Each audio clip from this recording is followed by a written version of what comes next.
তিনবার নজর ডানে বায়ে যখন ঘোরানো হলো, তিনবারও যখন নজর ফিরায় না, আল্লাহ তখন ডেকে বলে, লা হাজাত আলী লা সলাতিক, এই নামাজের কোনো দরকার আমার নাই।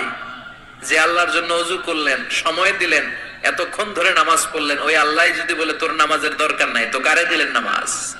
এজন্য নামাজের মধ্যে তাড়াহুড়ো করা যাবে? খুশু খুদু, খুশু মানে আল্লাহর ভয়। নামাজে যখন দাঁড়াবেন শুধু নিজেরাই মুসল্লি বানাবেন না, মনটারেও মুসল্লি বানাবেন।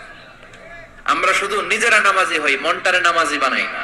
আমি ঠিকই আল্লাহু আকবার, মন চলে গেছে সৌদি আরব, মন চলে গেছে হিন্দি সিনেমার দিকে, মন চলে গেছে দোকানের দিকে, মন চলে গেছে ক্রিকেট খেলায়। আছে না নাই? উনি কিন্তু মুসল্লি, মসজিদে উনি কি মুসল্লি, উনি হাতে পায়ে একেবারে মুসল্লি, কিন্তু মনটারে মুসল্লি বানায় নাই। এজন্য মনটারেও নামাজি